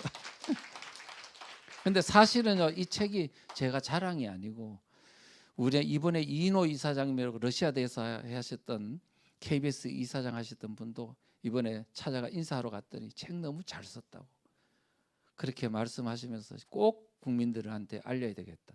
그분은 잘 알지 않습니까? 공산주의에 대해서. 그 다음에 또 김진홍 목사님도 책 너무 잘 썼다. 또 그 다음에 권영애 안기부장 하셨던 분도 너무 잘 썼다 그렇게 말씀하셨고, 그래서 지금 저는 뭐냐면 그 책만 보시면 이제 공산주의라는 건 마르크스로부터 세계가 공산화되는 그 과정 자체가 쫙 일목요연하게 돼 있고요. 그 다음에 대한민국에 100년 동안 공산주의가 들어온 지 사실은 100년 됐습니다. 1918년도에 이동희부터 해가지고 쭉 해가지고 임시정부로 공산주의 사상이 들어오고 일제 시기를 거쳐서 해방공화를 거쳐서 이제 6.25 전쟁을 거쳐서 이 모든 과정들이 다 질서정연하게 돼 있고, 그 다음에 세계 공산화 과정의 1등 공신이 누군지 아세요? 세계 공산주의 확산의 1등 공신이 있어요. 루즈벨트 대통령입니다. 2등이 누구냐? 제가 볼 때는 닉슨 대통령입니다. 지금 그 사람 때문에 뭐냐면 소련 하나밖에 없던 공산주의가 전 세계 유럽으로 동유럽이 공산화되고 그 다음에 이렇게 공산화 확산되는 결정적 역할을 했던 게 바로 루즈벨트 대통령의 친소 정책입니다. 2차 세계대전 때 소련과 함께 합해가지고 독일 부수고 이탈리아 부수고 반공체제를 다 괴멸시켜 버렸어요. 그러면서 그 덕택으로 소련이 모든 동유럽의 공산국가를 다 그냥 하고 북한도 먹고 중국도 이렇게 공산화할 수 있는 결정적인 어떤 기반을 마련했던 겁니다. 우리가 가만히 그 사태를 보면요, 지금 이 공산주의 사상에 모른다. 그렇다고 루즈벨트 대통령이 공산주의자는 아니었잖아요. 아니었는데도 공산주의의 본질과 독소장을 모른다는 것이 얼마나 해악된 결과를 낳는지 잘 역사가 말해주고 있는 겁니다. 어쨌든 그런 것도 잘 했고, 그래서 지금 오늘날 90년도 동구 공산권이 무너진 이후에 뭐냐면은 전세 공산주의자들도 이제는 변종을 시키는 거예요. 왜? 소련식 공산주의는 한계가 있거든요. 그래서 이제는 네오막시즘, 그 다음에 또 중국 변종 공산주의, 자본주의 틀을 글로벌주의를 그렇게 포장을 하면서 이제는 돈도 벌면서 공산주의를 확산할 수 있는 이런 어떤 변종 형태로 지금 새로운 우리 자유민주주의를 위협하고 있고 하고 있다는 겁니다. 그래서 이런 책들 안에 그 내용들을 자세히 전체적으로 다 조망해 놨기 때문에 앞으로 이제 어쩌면 미국이나 유럽이나 무너지고 있는 이 기독교가 무너져 있는 본질이 이거를 제대로 이제는 부활을 시키려면 이 세계의 어떤 사상적인 어떤 조류에 대해서 흐름에 대한 지도를 명확하게 보고 이해해야만 가능하다. 저는 그래서 이거 굉장히 중요한 책이라고 봤는데 지금 고대에 있는 어떤 그 교육학 교수 한 분이 이 내용을 다 읽어보고는 이거는 빨리 영어로 번역하고 일본어로 번역해가지고 빨리 세계로 전파해야 되겠다 이런 말씀을 하더라고요. 자, 그리고요 그 다음에 이제 앞으로요 더 위험해지는 대한민국이라고 했습니다. 경기동부연합이라고 이거는 이석기 그룹을 말합니다. 근데 성남시 용인 성남 지역을 이렇게 주축으로 해서 세력을 넓히는데 지금은 용인 성남 지역에 머물지가 않고 이제는 호남 지역까지 전국적인 어떤 그 토대를 확산해 있는 상황이고 심지어는 성남시장과 완전히 야권 연대를 한 게 2010년도예요. 지방선거 때. 그렇게 하면서 이제 이재명 시장이 한테 김미희라고 민노당 후보가 사퇴를 해주면서 이재명 시장이 당선되도록 했습니다. 그 결과 이재명 성남시장이 인수위원을 하잖아요. 성남시장이 당선되고 나면 앞으로 어떻게 시정을 운영하겠다. 인수위원을 구성하는데 인수위원장에 바로 이석기 그룹의 핵심인 김미희 경기동부연합 이 사람을 이제 이걸 여기에 하고 이렇게 인수위원들이 주 경기동부연합들이 다 들어가서 이렇게 성남시장에 상당히 깊이 관여해야 되는 사태들이 있었고요. 그 다음에 지금 뭐냐면 경기동부연합이 뭐까지 장악했냐면 민노총까지 장악했습니다. 2020년 12월 달에 민노총 위원장 선거가 있었는데 양경수가 당선됐습니다. 처음입니다. 경기동부연합 이석기 그룹이 이제 민노총을 그것도 단독으로 당선된 것은 민노총 역사에서 처음이 있는 일입니다.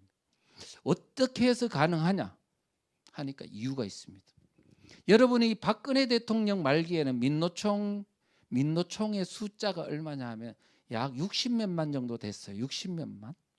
근데 지금 민노총 회원 수가 얼마냐면 110만 명이 넘습니다. 문재인 정부 4년 동안에 지금 40만 이상이 더 늘어났다고요. 어떻게 해서 그렇게 늘어났지? 원래 민노총은 귀족 노조라 그래요.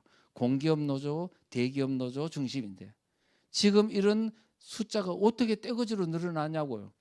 바로 뭐냐면 택배 노조 아시죠? 택배 노조와 같은 비정규직 노동원들이 대거 민노총에 가입해서 그렇습니다. 지금 요즘 CJ의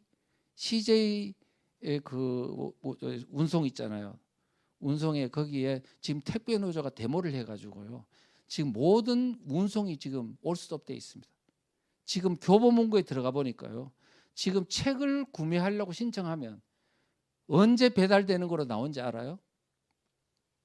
3월 5일인가 나와요. 지금 물류가 올스톱이야. 왜? 택배 노조가 데모를 하거든요. 근데 왜 하필이면 대선 전에 택배 노조가 데모를 할까? 지금 우송이 불가능하게 만들까? 저는 이게 그냥 단순하게 느낌이 안 오더라고요. 그래서 뭐 그건 그렇다 치고 그는 어쨌든 간에 지금 민노총 위원장이 양경수인데 이 사람은 경기동부 연합 소속이고 그 다음에 이석기의 출신 한국 외대 용인 캠퍼스 학생회장 출신이고 이석기 석방 경기 공동행동 대표입니다. 이 사람이 민노총 위원장에 당선됐어요. 그러니까 지금 보면은 상당히 지금 경기동부 연합 이석기가 지금 최근에 이 석방된 거 아시죠? 그래서 지금 뭐냐면은 과거에 1심의 사건 2006년도에서 1심의 사건은 이석기의 어떤 경기 동부연합이 민노당의 당권을 장악하는 어떤 그 소위 공작이었다면 2011년도에 있었던 왕재산 간첩 사건은 이석기의 어떤 그 경기동부연합이 민주당과 공동 정권을 구성하는 것이었습니다. 그런데 지금은 이석기의 경기동부연합이 이제는 더 세력이 커져 있는 상황이다. 그 정도만 이야기하겠습니다. 자, 그 다음에는요. 자, 이제 우리가 어떻게 해야 될 것이냐. 방법은 대한민국 국민들, 유권자들이 깨우는 방법밖에는 없습니다. 그래서 지금 우리가 알아야 될 것은 국민들이 체제 줄다리기, 체제 전쟁이라는 사실을 알아야 한다. 그 다음에 이 누구와 누구와의 어떤 전쟁이냐 하면 바로 자유민주주의 세력과 사회주의 세력, 대한민국 세력과 반대한민국 세력 사이의 체제 전쟁이라는 사실을 알리는 게 매우 중요하다. 그런데 지금 대한민국 세력은 모래알입니다. 이 체제 전쟁인지도 모르고 누구와의 싸움인지도 모르고 진보는 말에 쏟고 평화란 말에 쏟고 그 다음에 서로 우군끼리 당기기도 하고 거꾸로 당기기도 하는 이런 사태. 이렇게 할 수 없을까? 질서정연하고 아주 전쟁을 할 수 있는 방법이 뭐냐 하면은 바로 우리가 첫째는 체제 줄다리기의 실상을 아는 겁니다. 우리가 약하더라도 냉정하게 사태를 파악하는 게 중요합니다. 보십시오. 자, 체제 줄다리기인데 자유민주주의를 좋아하는 사람이 많을까요? 안 많을까요? 많겠죠. 그런데 문제는 뭐냐면 자유민주주의를 좋아하는 사람이 누릴 줄만 알지 이 체제를 지키기 위해 행동하지 않는다는 것. 그 다음에 잘 몰라요. 나는 몰라요. 나는 몰라. 그런 사람이 너무 많다는 거예요. 그런데 반체제 세력들은 너무나 소수이긴 하지만 강력한 이 능력을 가지고 일사불란하게 행동할 수 있는 능력을 갖추고 있다는 거죠. 그래서 문 정권이 강력하게 당기고 북한이 대남 공작을 통해서 당기고 중국이 지금 공작을 통해서 당기고 민노총 정교조 같은 것이 당기고 신문 방송이 일사불란하게 홍보해주고 이렇게 지금 당기고 있는 상황인데 우리 일반 국민들은 잘 모르고 그 다음에 각성된 우익들이 있기는 하지만 훈련을 제대로 안 받아가지고 서로 뭐냐면 아군끼리 총질하고 거꾸로 당기기도 하고 이런 문제가 지금 있고 문제가 있다는 거예요. 그래서 이제는 우리가 대한민국 세력과 반대한민국 세력의 사이에서 이거를 어떤 전투를 잘 하려면 동일한 내비게이션을 장착해야 되겠더라. 그래서 지금 전쟁이 무슨 전쟁인지 사상전이다 체제전쟁이다 라는 걸 깨닫고 적은 누구인지 알아야 한다. 반체제 세력이다.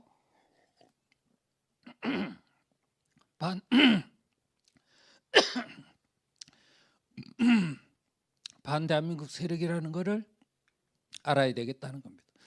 그 다음에 진보, 중도, 보수라는 이제 프레임을 절대로 써서는 안 되겠다. 그러면 대체 명칭이 뭐냐? 그냥 안 되면 실명제로 하시라고요. 자유민주주의, 사회주의 어때요? 그냥 그렇게 하시면 되잖아요. 그러면 자유민주주의는 뭐예요? 우익이라고 합니다. 자유민주주의 세력을 우익이라 하고 공산주의, 사회주의 세력을 좌익이라고 합니다. 이거는 이미 학술적으로요. 전 세계가 다 공통적으로 쓰고 있는 말이에요. 거기에 그냥 쓰시면 됩니다. 그렇게 하든지. 그런데 이게 좀 약간은 단점이 있어요. 뭐냐 하면은 우익이 좌익을 공격하다 보면은 어떤 사람은 좌익인 사람도 있고 좌경 세력인 사람도 있고 속아가지고 들어간 사람들이 이거를 구별을 못해가지고 막 빨갱이라고 막 공격하다가 역공을 받아가지고 그냥 아주 그냥 난처하게 되는 경우도 있고요. 그 다음에 좌익인데도 감추고 있으니까 색깔론이다 극우 세력이라고 막 공격해 버리니까 거기에 대해서 그냥 이게 그냥 힘을 잃어버리는 경우도 있고 그래서 사상이라는 논쟁을 해보면 그 사람들은 사상에 대해서 선수고 우리 측은 보면 사상에 대해서 무지한 사람이 너무 많아서 자칫 극우 세력이다 이런 프레임에 있잖아요. 그냥 역공을 당해가지고 대치기 당하는 경우가 너무 많습니다.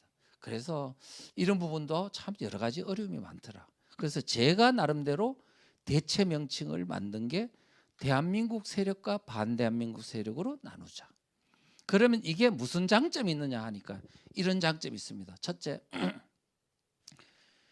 대한민국 세력은요, 대한민국의 체제와 역사를 긍정하는 세력.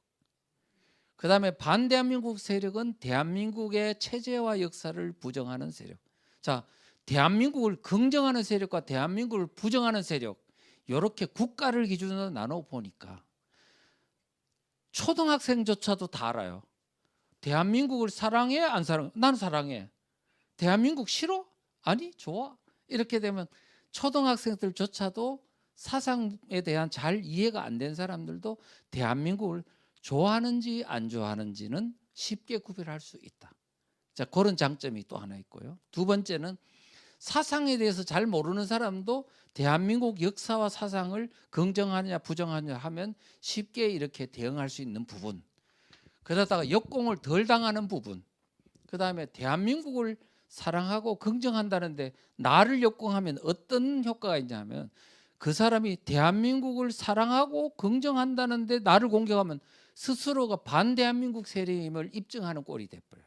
그래서 쉽사리 공격할 수 없는 그런 긍정적인 면이 있습니다. 그래서 이제 그렇게 하시면 되고, 다만 단점이 뭐가 하나 있는데 뭐냐 하면은 대한민국 세력을 너무 많이 넓게 생각하다 보니 우익 세력도 들어가고 우경 세력 들어가고 자경 세력도 일부 상당수 들어가고 일부는 좌익 세력 중에 일부도 들어갑니다.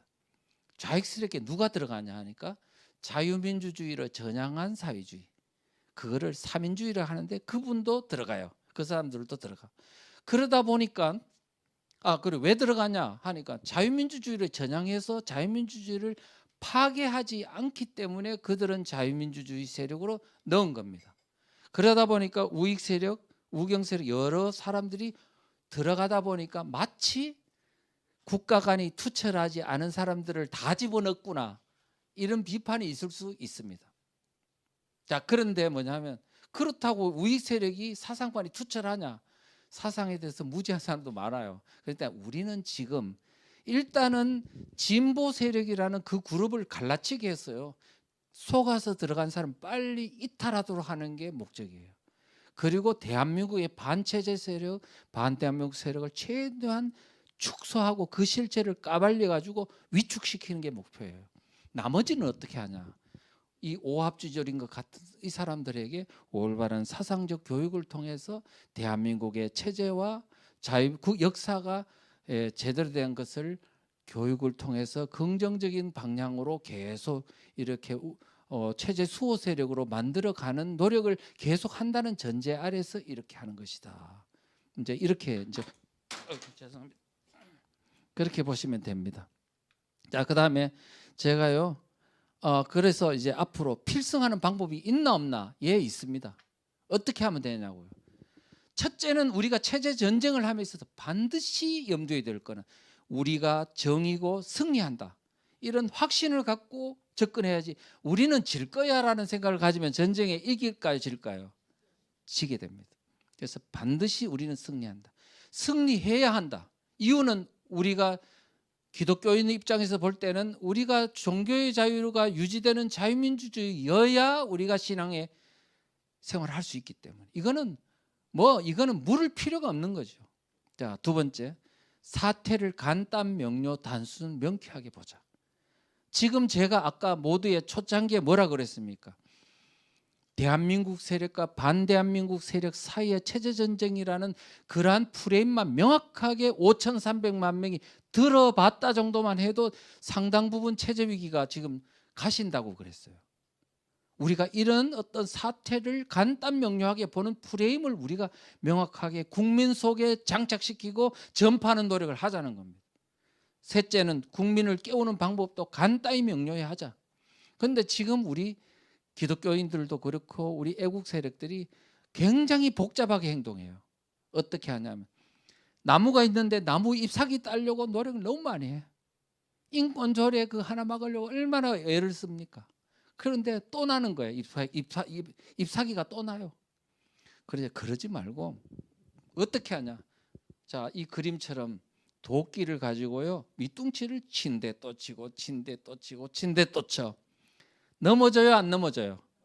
넘어지면 잎사귀 죽어요, 안 죽어요? 가지 죽어요, 안 죽어요? 다 죽어요. 우리가 유효한 능력이 부족하고 에너지가 부족한데, 그런데 모든 에너지를 분산하면 될까요, 안 될까요? 한쪽에다 계속 몰입해서 집중적으로 난타를 해서 넘어뜨려 버리는, 그게 뭐냐 이거예요. 지금 반대한민국 세력은 실체를 감추기 때문에 우리는 너무나 그 실체를 안 드러내고 이기기엔 너무 어려워요. 우리는 사상적 실체, 반대한민국 세력의 실체를 우리가 학습함으로써 어디에다가 포인트를 두고 그들을 공격해서 무력화시켜야 되는지를 알고 하자. 그래서 진보 세력이라는 사회주의 세력을 말한다는 그 개념만 온 국민에게 다 전파를 하자는 거예요. 반대한민국 세력과 대한민국 사이의 체제전쟁이라고 알리면 누가 중간에서 반대한민국 세력에 힘을 실어주겠습니까? 모르니까 그렇게 엉뚱한 짓을 하는 거죠. 우리는 이 프레임을 빨리 알리자. 이제 그렇게 하시면 될 것 같습니다. 그 다음에 제가 말씀을 드릴게요. 주민자치기본법 제041의 길목이라는 책을 썼습니다. 쓰고 나서 어떤 변화가 있었는지 제가 한번 보여드릴게요. 며칠 전에 우리 딸이 이제 이거를 찾아가 주더라고요. 1년 전에 어떤 교수 한 사람이 강의를 했어요. 제목은 뭐냐면 주민자치위원회와 주민자치회. 그래서 굉장히 긍정적으로 주민자치회를 선전하는 그런 유튜브 강의였어요. 그런데 앞에 이제 댓글을 보니까 이렇게 되어 있습니다. 교수님 진심 귀에 쏙쏙 들어옵니다. 마을에서 마을 활동에 관심을 가지고 살면서 체감하고 느끼는 것을 속 시원하게 강의해 주심에 감사합니다. 두 번째, 귀에 쏙쏙 들어오는 강의였습니다. 그 다음에 또 보니까 강의 잘 들었습니다. 귀에 쏙쏙 들어와서 그런지 뭐 어쩌고 저쩌고 이렇게 돼 있습니다. 전부 다 칭찬이야. 강의가 다 좋았다는 거예요. 그런데 다음 볼까요? 7개월 전입니다. 7개월 전 딱 보니까 적극 반대. 돈 써가면서 이걸 왜 만드나? 이 정부는 손만 대면 일친다. 아무것도 하지 않으면. 또 그다음에 공산화로 가는 길을 만들어 가자. 목소리 내는 자가 있으면 공산화됩니다. 활성화, 웃기는 얘기죠. 그다음에 그 밑에는 주민자치위원회, 북한인민위원회 물음표 일어났습니다. 지금 밑에부터는 1년 전에 3개월 동안 그렇게 막 그냥 막 너무 강의 좋아요 그러다가 7개월, 8개월 전부터요 막 그냥 반대가 쫙 달린 거야. 그 기점이 뭐냐고요. 제가 책 쓰고 강의 시작한 때부터 시작됐어요. 그러니까 내가 하는 말이, 여러분 보십시오. 저 혼자 아닙니까? 처음에는 아무도 이렇게 했어요. 아이고 뭐 국회 180석이 된다는데 아니 뭐 그 책 쓴다고 뭐 막을 수 있겠어? 그러더라고. 근데 저는 어떻게 하냐면 아닙니다. 저는 생각이 다릅니다. 그랬어요. 저는 하나님께서 이 법을 주신 것은 하나님의 선물이라고 생각합니다. 그랬어요. 제가 볼 때는 너무나 독소장이 있음으로 인해 가지고 그들이 마을 활동가들이 욕심을 너무 낸 거야. 그러다가 내한테 들켜버렸잖아요. 그래서 책 쓰고 누가 그러더라고요. 아니 법률이 만들어진 것 가지고 책 낸 경우는 봤어도 법안 발의된 것과 책 낸 것 하는 그런 대한민국 생긴 일이 처음인 것 같다 그러더라고요. 그래서 제가 그 책을 써가지고 강의를 했는데 이제 주민들이 한 사람들은 국민들이 깨어나기 시작하는 거예요. 그러니까 여기에 댓글이 이렇게 달리는 겁니다. 달리니까 어떤 일이 벌어지냐. 지금 법이 저지돼 버렸어요. 더불어민주당 내에서도 이 법은 통과시키면 안 되겠다까지 나왔어요. 우리가 포기하지 않고 계속 집중적으로, 제가 어떤 후배가 그러더라고요. 아니 나는 보면 사상 분야 다 할 줄 아는데 왜 하필은 주민자치에 필이 꽂혀가 계속 그거만 하느냐고 그러더라고요. 그래서 나는 도끼 들고 친데 또 치고 친데 또 치고 계속 한다고. 어떻습니까? 8개월 정도 계속 강의해 버리니까 이제는 온 국민들이 대부분 들어봤다 수준까지는 돼요.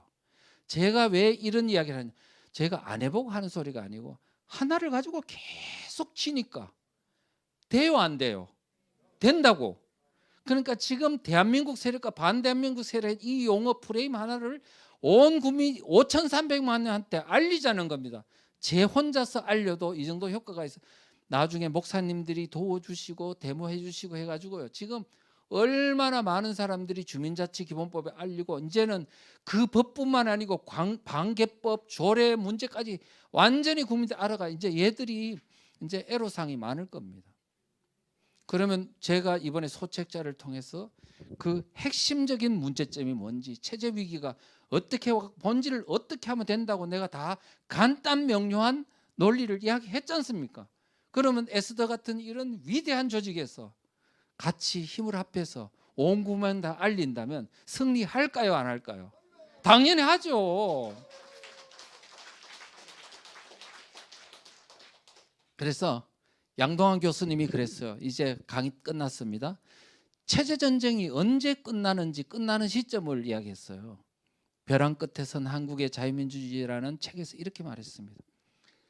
다수의 국민이 민주 세력, 진보 세력으로 왜곡되게 호칭하는 세력의 상당수가 자유민주주의 체제를 전복하려는 반체제분자들이라는 사실을 정확하게 인지하여 그들을 단호히 배격할 때까지 이 내전은 계속된다. 그러면 내전이 끝나는 시점은 뭐냐면 국민의 다수가, 첫째, 국민의 다수가 뭘 알아야 된다고? 진보 세력이라고 잘못된 포장하고 있는 그들의 실체가 알고 봤더니 반체제 세력이고 반대한민국 세력이라는 사실을, 실체를 알고 단호히 배격할 때까지. 자, 그렇다면 지금 대한민국의 오늘날 위기 닥친 체제 전쟁에서 우리가 승리하려면 대한민국 국민의 5,300만 명의 머릿속에 지금 대한민국은 체제 전쟁 중이라는 사실, 둘째, 대한민국 세력과 반대한민국 세력 사이에 체제 전쟁이란 프레임이 머릿속에 딱 박히는 순간 이미 체제 전쟁 끝나버린다니까요. 너무 간단하지 않습니까? 그래서 이런 것들을 우리가 그래서 대세 반대세 프레임을 전파하는 국민운동을 전개하자. 그래서 제가 소책자, 책자를 목사님들은 큰 책자를 읽으셔야 합니다. 왜냐하면 설교를 할 때 이 역사적인 베이스를 이해하지 않고서는 안 되기 때문에. 그 다음에 소책자 31페이지 있습니다. 이거 제가 그랬죠. 31페이지인데요. 1,000원. 근데 요거를 단체로 구매하면 500원.